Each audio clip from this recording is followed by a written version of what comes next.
정말 이상한 일 한 가지라는 제목으로 준비를 했습니다. 요한복음 14장 12절 14절까지. 진실로 진실로 내가 너희에게 말하노니 나를 믿는 자는 내가 하는 일들을 할 것이요 또 이보다 더 큰 일들을 할 것이라. 이는 내가 나의 아버지께로 가기 때문이라. 또 너희가 내 이름으로 무엇이든지 구하면 내가 그것을 행하리니 이는 아버지로 아들 안에서 영광을 받으시게 하려는 것이라. 너희가 무엇이나 내 이름으로 구하면 내가 행하리라. 아멘. 성경에는 사람들이 하나님에 대하여 이상히 여기는 사실을 기록하고 있습니다. 그것은 육신으로 오신 예수 그리스도에 대한 것입니다. 이사야서에 보면 도탄에 빠진 사람들을 도우려고 나서는 사람이 없고 중재자가 없다고 기록되어 있습니다. 그래서 하나님께서는 시온에 구원자가 오시리라는 약속을 하신 것입니다. 그런데 막상 구속주가 오셨는데 사람들은 그분을 이상히 여겼다는 사실입니다. 주의 모친과 요셉은 아기 예수에게 할례를 행하기 위해서 제사장 시므온에게 갔습니다. 그는 경건한 사람으로 이스라엘 위로를 기다리던 사람이었습니다. 그가 아기 예수를 안고 자신의 눈으로 구원을 보았다고 했을 때 마리아는 요셉을 이상히 여겼습니다. 예수님이 공생의 3년 동안에 거듭나야 할 필요성을 말씀하셨을 때 또 그것에 대해서 사람들이 이상히 여겼습니다. 또 예수님께서 안식일 날 병을 고치셨습니다. 그런데 그 안식일 날 병 고치는 예수님을 보고 사람들이 모두 이상히 여겼다고 기록하고 있습니다. 요한복음 7장 21절에 보면 내가 한 가지 일을 행하였는데 너희가 모두 이상히 여기는도다. 한 가지 일이라 하면 예수님이 인류에게 은혜를 베풀시는 구원을 행하시는 모든 일들을 말합니다. 그런데도 사람들이 그것을 받아들이지 않는다는 것입니다. 그래서 성경도 동일하게 하나님께서 사람들이 구원을 거부하는 것에 대하여도 이상히 여긴다는 말씀을 또 하십니다. 이제 그리스도인이라 하면 예수님이 나의 구세주임을 믿고 받아들였던 사람이니까 이제 괜찮을까요? 근데 결코 그렇지도 않습니다. 그리스도인들을 향하여 하나님이 또 이상히 여기는 사실들이 성경에 여러 가지 기록되어 있습니다. 갈라디아서에서는 사람들이 처음 복음을 믿고 나서 급속히 다른 복음을 쫓는 것을 이상히 여긴다고 성령님을 통해서 기록하고 있습니다. 또 한 가지 오늘 주제이기도 하는 내용인데 그리스도인들이 기도하지 않는 것을 이상히 여기는 것입니다. 그래서 성경에는 그리스도인들에게 기도하라고 수없이 많은 권면을 하는 것입니다. 그리스도인이라면 기도가 필요하다는 것은 다 압니다. 그런데 그것을 실천하지 않는 것 역시 보편화된 실상인 것 같습니다. 여러분은 얼마나 기도하십니까? 혹 누가 이렇게 묻는다면 하루에 10분도 채 안 합니다 라고 대답하는 사람들이 대부분일 것입니다. 그나마 그렇게 말하는 사람은 솔직한 사람들입니다. 어떤 이는 이렇게 말할 것입니다. 하루에 3번 합니다. 그리고 온종일 기도하는 마음으로 삽니다. 식사 전 3번 기도하는 것으로 전부인 것처럼 말하는 것이죠. 자, 여러분은 하루에 10분 기도가 턱없이 부족하다는 생각이 들지 않습니까? 그래서 오늘은 하나님께서 얼마나 기도를 강조하시는지를 살펴보려고 하는 것입니다. 첫 번째로 예수님이 죽으시기 전 하신 약속은 기도의 약속이었던 것입니다. 주님은 기회 있을 때마다 기도의 필요성을 여러 비유를 들어주면서 강조하셨습니다. 하나님은 자녀들이 아버지께 기도하지 않는 것을 가장 이상하게 생각하시는 것입니다. 당장 부자가 된다는 말을 듣는다면 과연 가만히 있을 사람이 얼마나 있을까요? 명품 백화점에서 특별 바겐 세일을 한다면 정말 사람들이 가만히 있을까요? 그 광고물을 보고 진지하게 생각하지 누가 그걸 이상히 여기겠습니까? 어떤 평범해 보이는 사람이 유튜브에 나와서 자신은 주식으로 몇 억을 벌었다고 말합니다. 그것을 본 사람들은 적어도 진지하게 듣지 이상히 여기지는 않습니다. 돈 벌 욕심에는 뭐든지 적극적인데 반하여 왜 그리스도인들이 능력 있는 삶을 살 욕심은 없는 것인가요? 기도의 능력을 믿는다고 말하지만 정말 기도의 능력을 믿는 사람이 과연 얼마나 되겠습니까? 왜 기도의 능력은 알면서 실천하지 못하는 것인가요? 이런 모든 것들이 참으로 우리를 이상하게 하는 것입니다.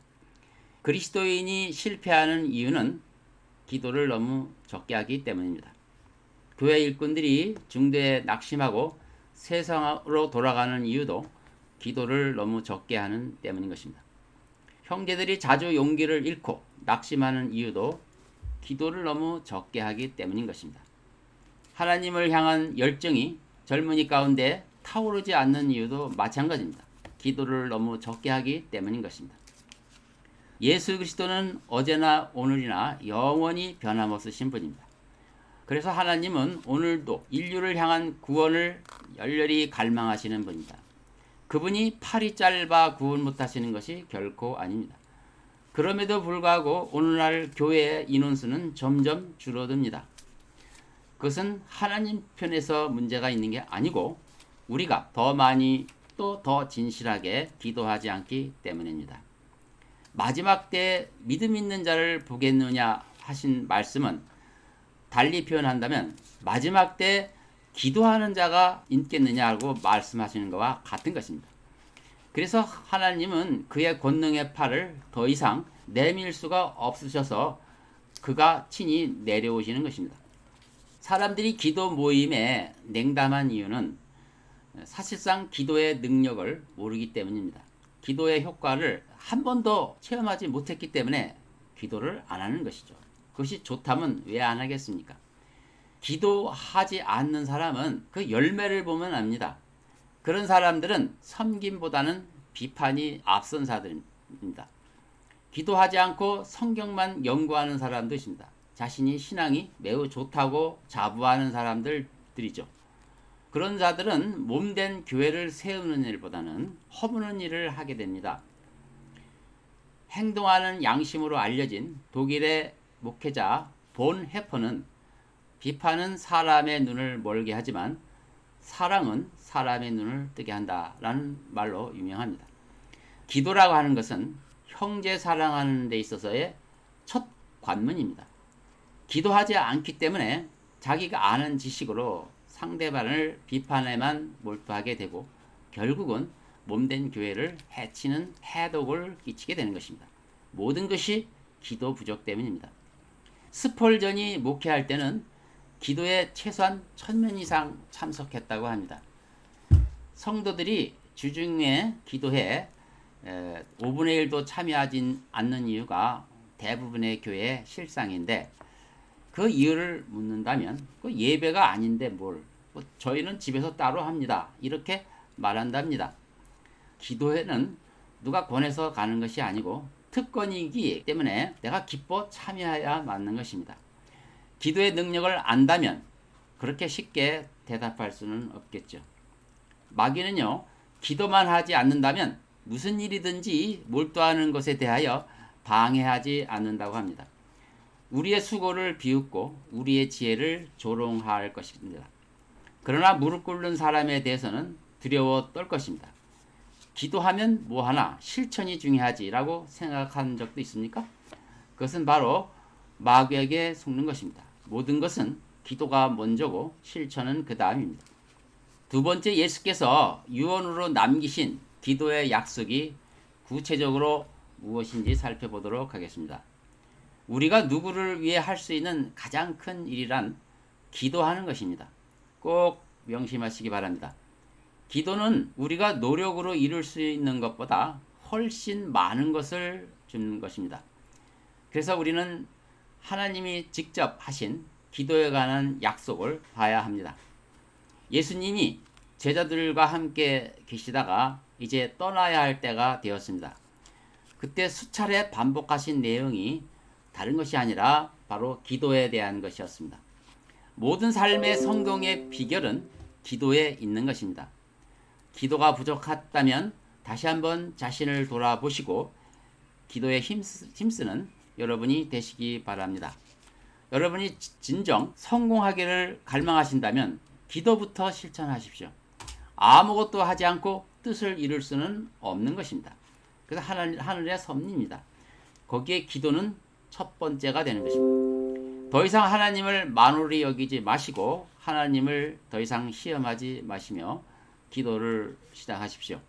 요한복음 14장 오늘 본문에 예수님은 기도에 대한 엄청난 약속을 하셨습니다. 한 장소에서 그렇게 집중적으로 여러 번 강조한 경우는 결코 없었습니다. 그 당시 상황은 주께서 겟세마네 동산에 오르기 직전이었습니다. 그것은 결국 마지막 유언이라는 뜻이죠. 그 내용은 다른 것이 아니고 바로 기도라는 사실입니다. 요한복음 14장 12절에 보면 진실로 진실로 내가 너희에게 말하느니 나를 믿는 자는 내가 하는 일도 할 것이요 이렇게 말씀하셨습니다. 주님이 하신 일을 우리도 할 거라는 것이죠. 이것은 예수님처럼 성육신의 삶을 살라라는 것도 아니며 우리가 선교사의 사역을 감당하라는 말씀도 아닙니다. 그러면 주님이 이 땅에서 하신 일이 무엇인가? 그분은 태어난 것입니다. 이 땅에서 자신의 삶을 사신 것입니다. 그분이 주어진 삶을 사셨는데 그는 어떤 일을 하셨습니까? 그가 하신 일은 오로지 하나님을 신뢰하는 일을 하신 것입니다. 여러분도 계신 자리에서 하나님의 부름을 받으셨다면 여러분의 삶 자체가 곧 주의 일이자 당신의 일입니다. 놀라운 것은 주님의 일보다 여러분의 일이 더 크게 될 수 있다고 말씀하시는 것입니다. 주님의 삶도 있고 우리의 삶이 있습니다. 근데 예수님은 떠나시면서 너희들의 삶도 나보다 더 위대하게 될 수 있다고 말하는 것입니다. 근데 어떻게 그게 가능할까요? 그 이유를 그 다음 절에 말씀하시는데 이는 주님께서 아버지께 가기 때문이라고 말합니다. 이는 내가 내 아버지께로 가기 때문이라. 예수님이 아버지께로 가시는 게 왜 우리가 더 큰 일을 할 수 있는 것일까요? 주님이 눈에 안 보여야 더 잘 믿을 수 있기 때문입니다. 헬렌 켈러 여사가 만물들을 보지 못했죠. 근데 오히려 자신이 새와 꽃과 하늘과 이런 대자연을 못 보는 것 때문에 나는 그들을 더욱 간절하게 그리고 더 깊이 사랑할 수 있었다고 고백했습니다.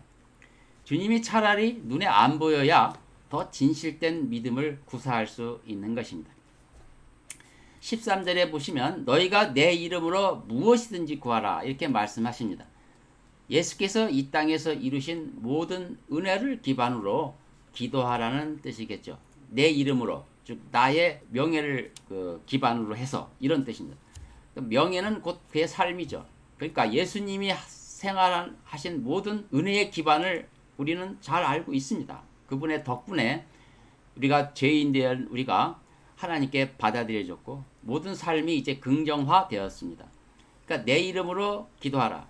기도할 때는 항상 나를 기반으로 해서 용기를 잃지 말고 담대하게 나오라는 뜻입니다. 모든 것이 그리스도의 공로를 기반으로 해서 기도의 재단에 앞에 담대히 나오라는 뜻이겠죠. 아들을 아끼지 않고 주셨는데 무엇을 더 아끼겠느냐고 바울을 통해서 다시 한번 강조하신 바를 우리는 잘 압니다. 그것이 바로 예수 이름으로 드리는 기도의 실체입니다. 14절에 보시면 너희가 무엇이든지 행하면 내가 행하리라는 엄청난 위대한 약속을 하십니다. 우리가 무엇이든지 행하면 예수님이 행하리라고 말씀하십니다. 이 얘기는 기도하고 행하면 그것을 다 이루어 주신다는 거죠. 여러분이 기도하고 무엇이든지 하십시오. 그러면 예수님이 다 이루어 주시겠다고 약속하신 것입니다. 무엇이든지 구하십시오. 그러면 주님이 하늘에서 시작하실 것입니다. 말단 직원이 공문을 상부에 올립니다. 그러면 그 공문은 절차에 따라서 마침내 최종 결제자 앞에 갑니다. 그러면 결제자는 그 공문을 진지하게 읽고 행동합니다. 아무리 힘없는 자지만 그 공문으로 상부를 움직이게 할 수 있는 것이죠. 기도의 위력이란 바로 이런 것입니다. 우리가 보잘것없는 한 인간에 불과하지만 우리가 하늘 보좌를 움직이게 할 수 있는 근거라는 거죠. 여러분이 만약 청와대를 움직일 수 있다면 여러분은 아마 실세일 것입니다. 그리고 의시될 것입니다. 그런데 놀라운 사실은 우리는 하늘 보좌로 움직일 수 있는 고난을 가지고 있는 존재들입니다. 주님은 그것을 제자들에게 약속하신 것입니다. 너희가 무엇이든지 라고 하신 말씀은 각자 부르심에 합당한 삶이 다양하다는 뜻입니다. 그래서 기도 제목에는 제한이 없는 것입니다. 뭘 기도해야 될지 여러분이 주저주저 할 필요가 전혀 없습니다. 여러분의 삶 자체를 다 드렸으니까 거기에 대해서 기도하는 건 당연한 것입니다. 모든 사람들에게 이처럼 기도는 열려 있습니다. 이 주님의 은혜를 기초로 여러분 기도하십시오. 그러면 하늘에서 주님께서 움직이실 것입니다. 이 얼마나 놀랍고 신나는 일입니까? 엄청난 약속에 처음 들은 제자들이 어리둥절해 있었을 것입니다. 그래서 주님은 두 번째 다시 기도에 대해서 말씀하십니다. 그것이 바로 요한복음 15장 7절입니다. 찾아봅시다. 요한복음 15장 7절. 너희가 내 안에 거하고 내 말들이 너희 안에 거하면 너희가 원하는 것은 무엇이나 구하라. 그러면 너희에게 이루어지리라.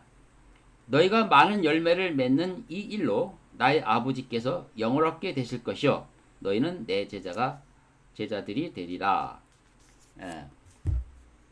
첫 번째는 이렇게 말씀하셨죠. 14장에 내가 떠난다고 말씀하셨고 그것이 바로 너희들이 나보다 더 큰 일을 할 수 있는 이유라고 말씀하셨어요. 근데 두 번째 이번에 말씀은 이런 거예요. 너희가 내 안에 거하고 내 말이 내 안에 거하면 무엇이든지 구하라. 그러면 이루어진다. 이렇게 말씀하셨어요.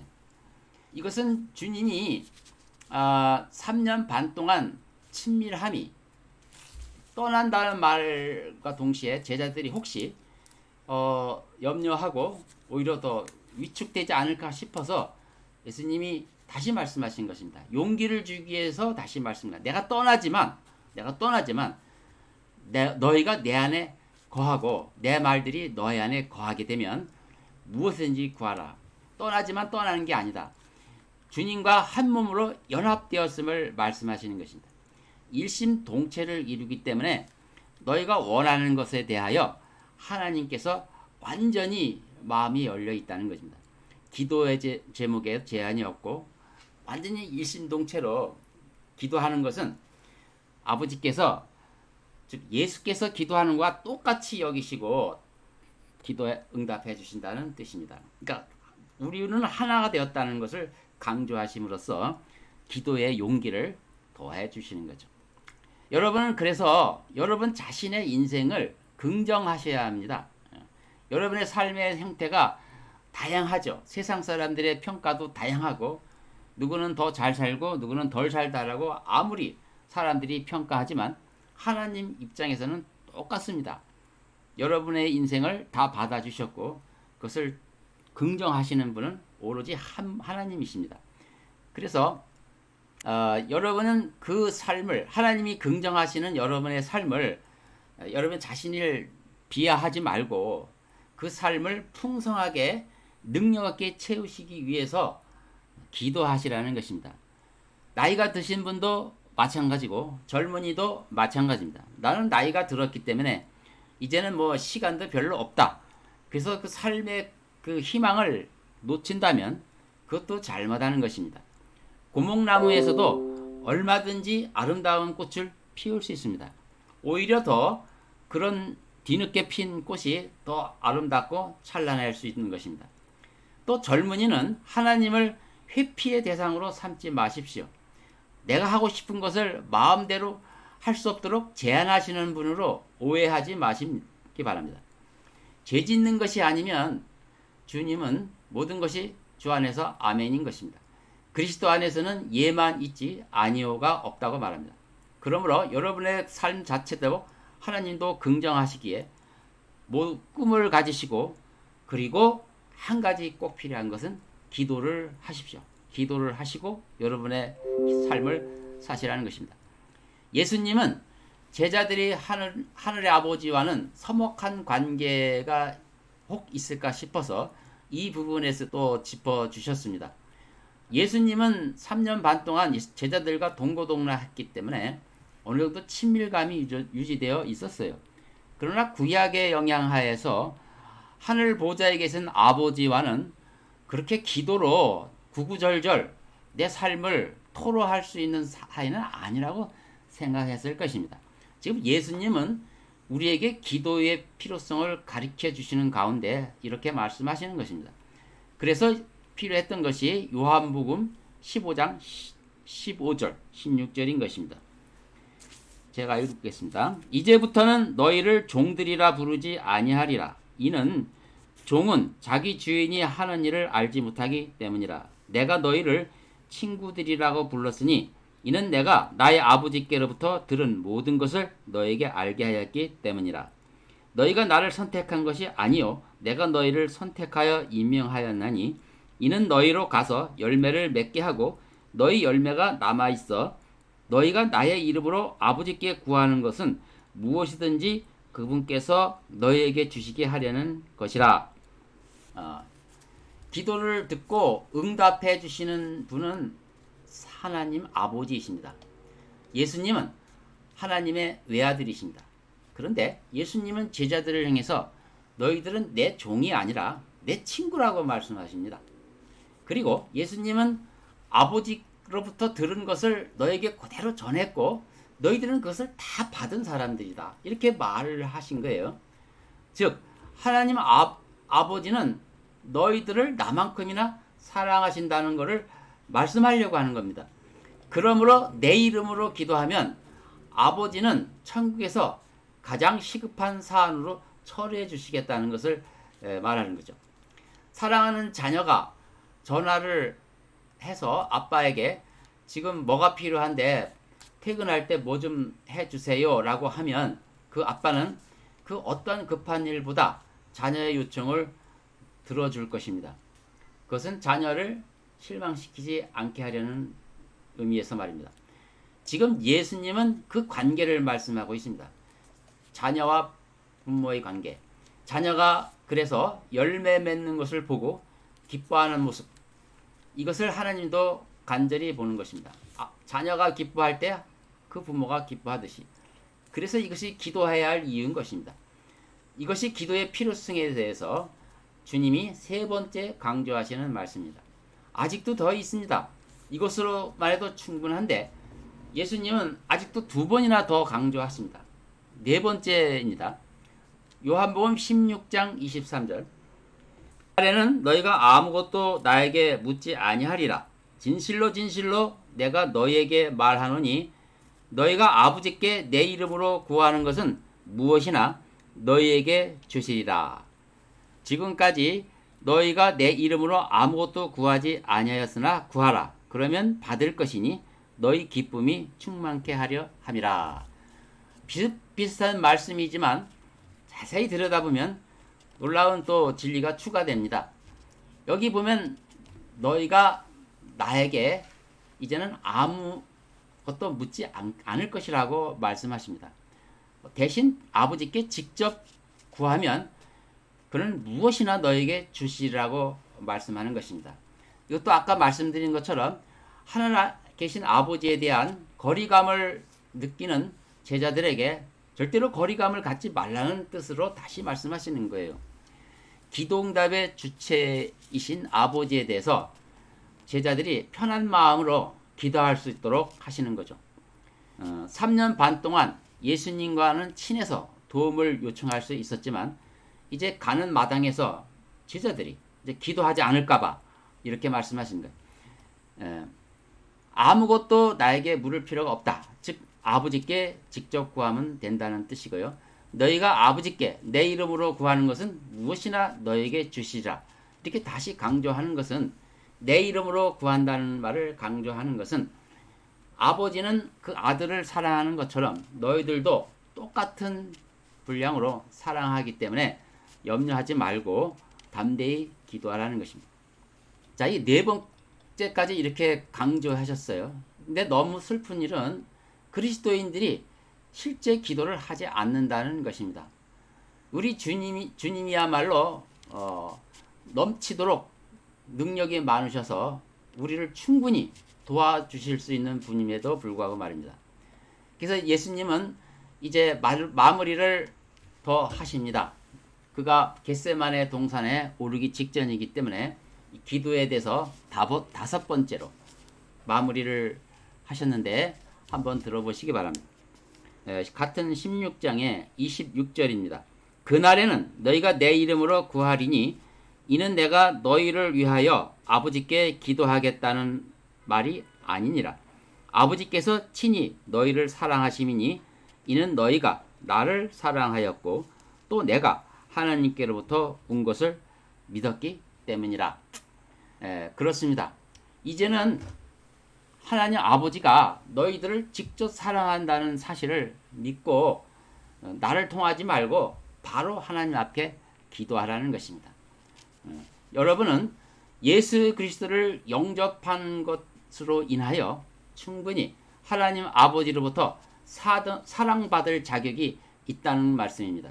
예수님이 친히 말씀하신 거예요. 너희들은 아버지로부터 사랑받을 자격이 충분하니 이제 부족하면 아버지한테 직접 구하라, 이런 얘기입니다. 이게 얼마나 놀라운 말씀입니까? 이렇게 6번이나 강조하시는 말씀. 혹시 그래도 오해가 있어서 기도에 제한을 있을까 싶어서 점차적으로 모든 면에서 용기 잃지 말라고 예수님이 기도의 약속을 마지막 유언으로 우리에게 하신 것입니다. 그런데 우리는 너무나 기도를 안 하는 거죠. 이게 참 이상한 일 아닙니까? 여러분 정말 영향력이 있는 사람이 되고 싶습니까? 그렇다면 기도하십시오. 이제 마무리를 하겠습니다. 기도가 그 모든 것을 가능하게 하기 때문입니다. 이제 더 이상 기도 시간이 부족하다고 절대로 말하지 맙시다. 하루에 10분 기도, 여러분 이거 턱없이 부족하다고 생각하지 않습니까?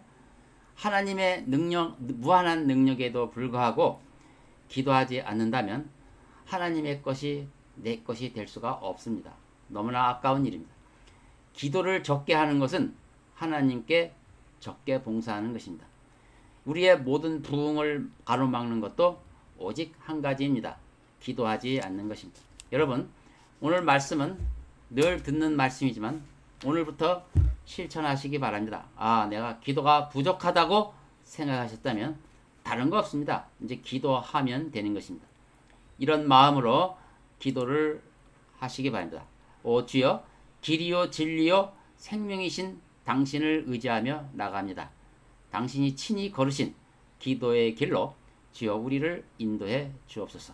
이렇게 이제 새로운 나날을 기도하신다면 여러분 분명히 능력이 있는 사람, 영향력이 있는 사람이 되어 있을 것입니다. 자, 기도를 하겠습니다. 마치겠습니다.